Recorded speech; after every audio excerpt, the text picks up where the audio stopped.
And good morning, good afternoon, good evening, wherever you are in the world. Welcome to FPL, don't panic. What am I going to cover off today? Going to be a quick one. Just thought I'd do a little sort of mid-international break. It's nearly over, actually, isn't it? We've just got 5 or 6 days now till the next FPL deadline for game week 12.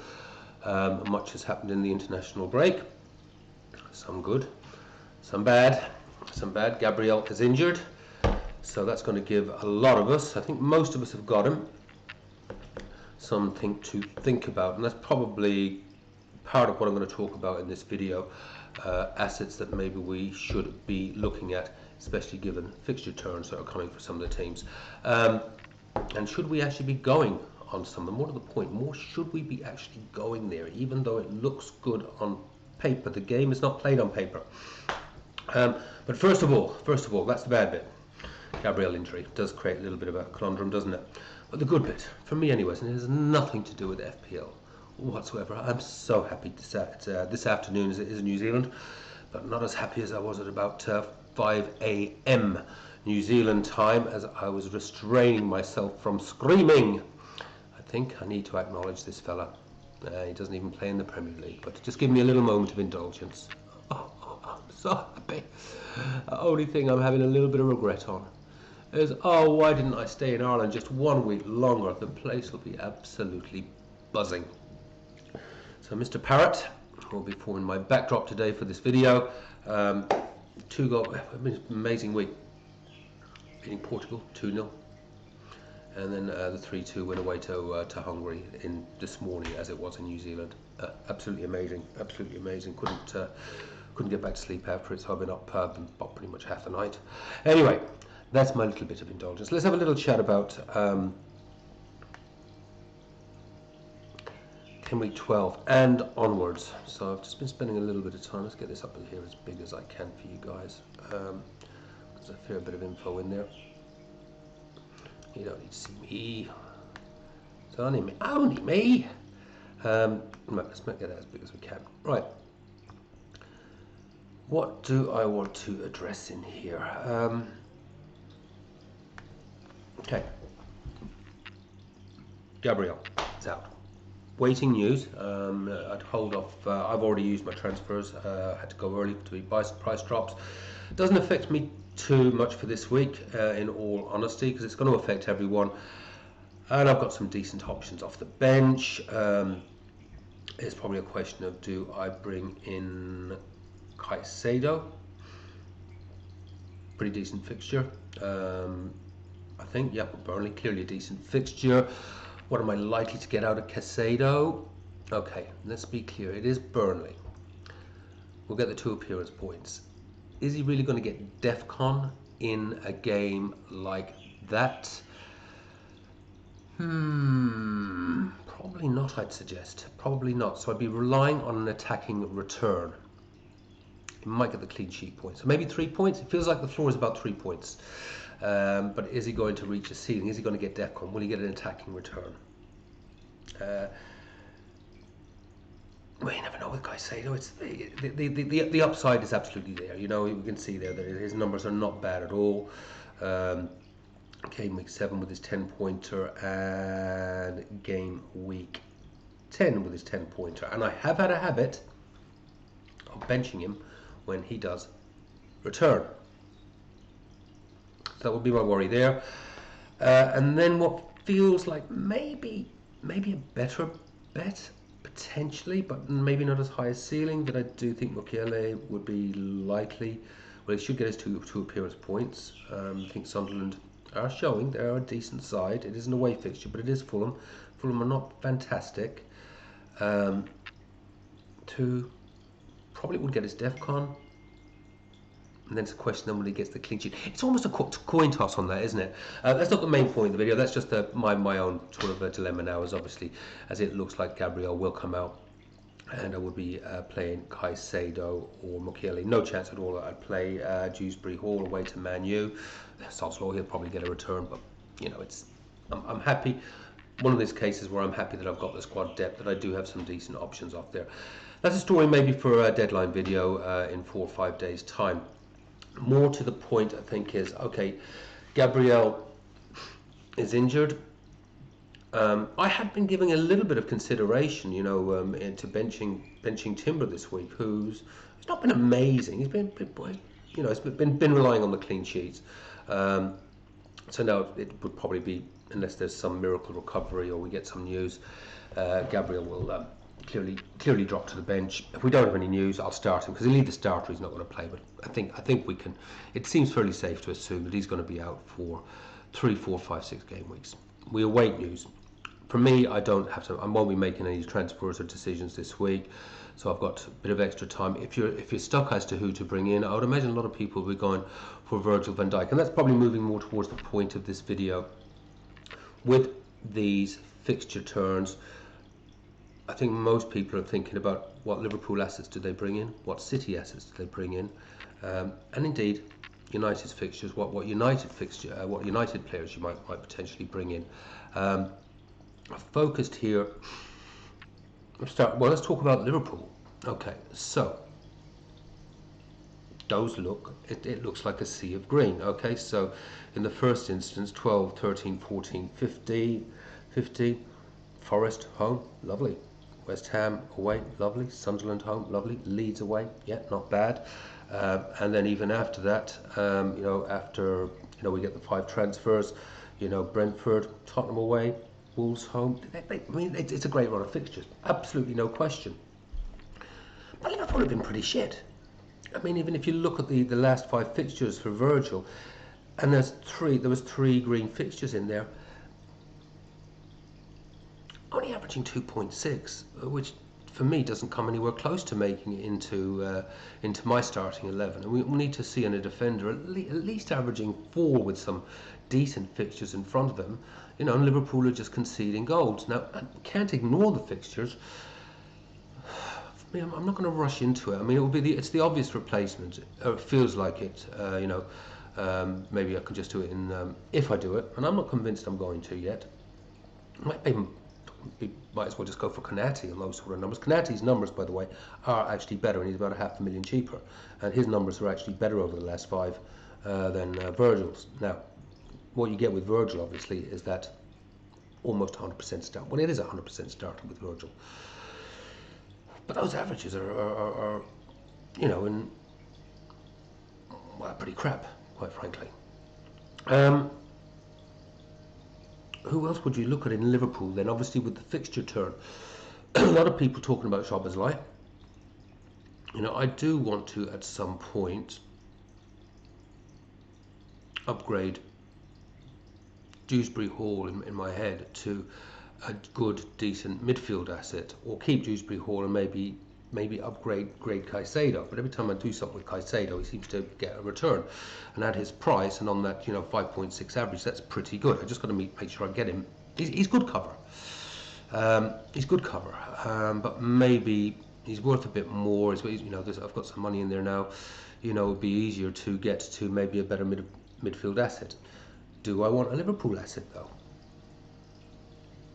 And Szoboszlai, it's not awful at 4.25, but is it really worth it? A note there, I've got Forest in there as a blue fixture for him. No major reason for that. No major reason for that, just a mistake, to be honest with you. He's on 4 yellows as well. He's on 4 yellows, so he's going to go sometime in the next couple of games. He can get a bit of DEFCON. His attacking returns hasn't been great, but he is a player that last year, I spoke about him a couple of times when he hit little streaky purple patches. I am tempted, but it's that, if I could maybe do it in maybe a few game weeks time, and maybe he does become, if I find the money, if we find that Gabriel's injury is long term and I bring him down to a good 4.5 or a 5, maybe I can stretch to Szoboszlai. In fact, I would be able to potentially stretch from either Caicedo or Dewsbury Hall up to Szoboszlai. So it's almost like a like for like, but maybe a similar type player that maybe is not a fully sort of attacking type player, but is really good cover for good rotations, and there is a hole in his locker as well. Because I do see myself largely playing with a 4-3-3 now, with the Mateta, Thiago, Haaland, where I think any of those players could get a goal in any given game. So I do see myself generally sort of playing with a 4-3-3 and having those good options for rotations when there is actually, you know, really, really tough fixtures, you know, to bring him in then, and knowing that there are good fixtures there that he could easily get returned. But I'm still not convinced by Szoboszlai at the moment, and he does have that yellow hanging over him. And then there's Ekitike, who I absolutely, if he was nailed on, note there,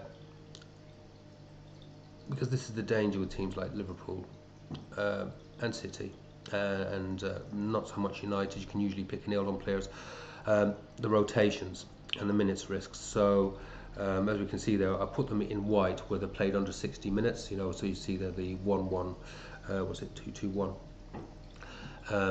There's no guarantee of minutes. Now Ekitike did do very, very well for me at the start of the season, but I just don't think you can go there really. I mean, what Liverpool asset can you really depend on? And the answer to that probably is Virgil. Even you can see there, Szoboszlai didn't play in game week 10. I think I'm going to avoid Liverpool assets in all honesty for a few game weeks, and maybe move to one if needs be in a few game weeks time. So that for me is, I think I'll actually avoid them. There's no one there I really trust. I can always move to Virgil at another point should it need to be. I mean, I could move if Arsenal's defence, given that they could have lost Calafiori as well as Gabriel. How long term are those injuries? Maybe then I might even move out of the Arsenal defence if they suddenly start. You know, they've lost half their defence by the look of it. City.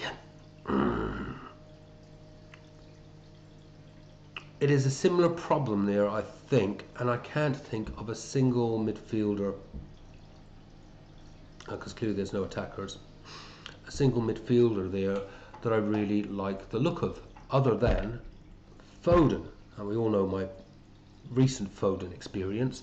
But what I do like is the look of is their defenders at the moment, who are putting up some pretty decent numbers, and particularly O'Reilly, who's at a great price. I think it's 5 million, so I could get a million back there.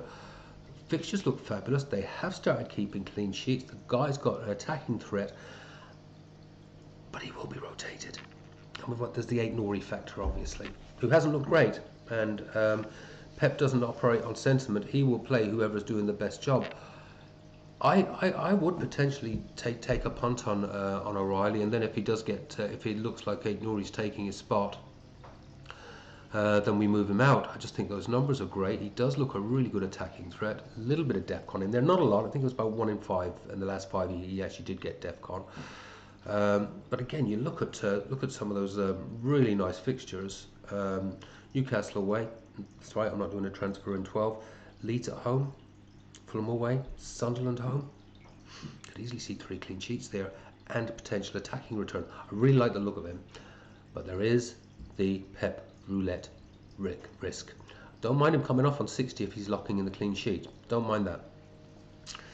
And I think he's the favourite there. And with European football coming, could there be a case there where maybe Aït-Nouri gets European minutes and O'Reilly gets the Premier League? Don't know. We'll be watching that one with interest for game week 12 to see how that shapes up. Núñez looks pretty good as well, and he does look to be pretty locked in at the moment. So not as much of an attacking threat, but good numbers. And Ruben is looking pretty reasonable as well. So other than that, I don't think I'd go for another. I'd only go for a City defender, and it's trying to pick instead. In fact, I prefer the City option to the Liverpool option, in all honesty. Then we've got United. I have put a United defender in there, the only one that I would consider. United have looked better, but it's certainly from an attacking sense. But the defence hasn't looked great. Still conceding 1 or 2 goals a match. But De Ligt has looked good and carries an attacking threat. So can we see potential, and not bad on DEFCON at all, could be a good option. Not a bad price, save some money, have some good rotations there. Everton home, yeah, I don't think Everton are a great shakes away from home as an attacking force. Got to West Ham United home good, Wolves away good, Bournemouth home, not too bad. Couple of tricky away ones, Villa, Newcastle as we move past AFCON. West Ham United home ground, Leeds United away. Yeah, that's actually good. I've got it in blue there because Ellen Road is a difficult place to go to, particularly for United, because of obviously the history there. But you still think there's a decent chance of a return there, attacking a return, but certainly DEFCON and keep them down to 2 goals. I like the look of De Ligt, and it would certainly be a big differential. Then of course we've got Bruno. And Bruno, I think I'd be more inclined to start to try and find a way to move to him when Mbeumo goes off to AFCON. But if you haven't already got Mbeumo, or you're even thinking of a United double up, given the good fixtures, and there are some people who have been doing quite well out of the Mbeumo Bruno double up already. Although the numbers at the moment are not spectacular for Bruno, he's just averaging exactly 5 in the last 5. But you consider the missed penalties, the posts that have been hit, and a whole bunch of things. Barely missing DEFCON by 1 on a few weeks. He's points avoiding, and he's still on an average of 5. And those are good fixtures. Also, when Mbeumo heads off to AFCON, will Bruno be taking up a more advanced position? So Bruno is on my radar, but I don't think I'd bring him in before AFCON. And Cunha is obviously another one who I think his minutes will be better. His minutes have been okay-ish. Let's do his average there. His average isn't great, but we do know what Cunha can do when he gets going. His averages will be pretty poor. I'd say. Let me just work it out what it is. Yeah, he's only on just under a 4 average for the last 5. I do like Cunha, but again, I don't think he's on my immediate radar. I've got Mbeumo. We're just going to go with that, and then we'll think about what other United asset I might bring in. The most likely United asset I think I would go for, weirdly, could be De Ligt as a Gabriel replacement. But even then, I think I'm still more likely to go for O'Reilly, because I'd actually would like to, in my head, for me, hopefully some of this what I'm just talking about in terms, because I know people will be looking at Liverpool, City, United, so as much for me to get a bit of clarity around my own thoughts, hopefully some of that might be useful for you guys as well. For me, I'm will consider doing I've done my transfers this week. I've got no more transfers. Hopefully there's no more injuries I need to worry about, and I'm happy enough that my squad depth is going to carry me through 12, and it still looks pretty good, I think. If I was to do a transfer in 13, I think it would be remove a little bit of that red fixture, I think, by bringing in O'Reilly. I think that's a very likely transfer for me, which does have a bit of risk around it, but I think it's a risk I might be prepared to take, because I think that's a really good fixture. No, there's no bank on clean sheets in this game, we know that, but I think it's a risk that I might be prepared to take. I just don't feel like Virgil at the moment, or Liverpool. I need to see something more from Liverpool in terms of that defence tightening up. And as I say, I can't see who you take the risks with the Liverpool attacking assets. I'm certainly not going to break up the team and twist myself in a pretzel trying to get Salah in. There are ways I could do it in 2 or 3 transfers. It's not worth it. I just don't think it's worth it. As I say, that's why I've got the little break there between 15 and 16. We get our 5 free transfers then. So for me, I think we'll do the 1 transfer, I think, in 13. I think that will be O'Reilly. I think it would be or De Ligt. And then I think the team looks pretty good then in 13. A little bit of red in there, but still got some bench stuff I can use, to make that look pretty good. 14 looks fantastic. I think I'll roll. Then in 15, have a couple of transfers, make a few changes there towards maybe, we'll call it a mini free hit, but just try and play a few fixtures. Then we've got our 5 free transfers, and then do our mini wild card in 16, or if it's still looking good, because it doesn't look awful from 16, 17 looks good, 18 doesn't look bad, 19 not awful, looks starting to get a bit rough there around 20. But maybe not even use the full 5 for free transfers in 16, depending on how we're ticking along. Yeah, a little bit of a waffly one. Thought we'd just do this one with deadline's going to start approaching us fairly soon. Give you some of my own thoughts around the Gabriel situation, and potential future transfers. As we sort of tick towards AFCON, and with these fixture turns with, as I say, Liverpool, City, and United. Yes, great fixtures, but where do we make those transfers? And I don't think I'm going to go Liverpool. Could go a bit of United, but I think I'm more favouring City, to be honest with you.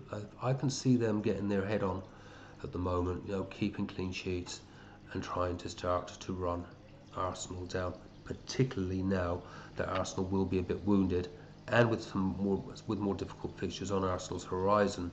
I think City will be sniffing an opportunity here. Can they take advantage of it? And in doing that, can I take advantage of that with getting the right City asset in? We'll see. Hope you're all enjoying the international break. Hope you're all as happy as me with your whatever team you support, whatever country you live in, because I'm pretty fucking happy. Take care, have fun, play your own game. Don't panic. See you soon.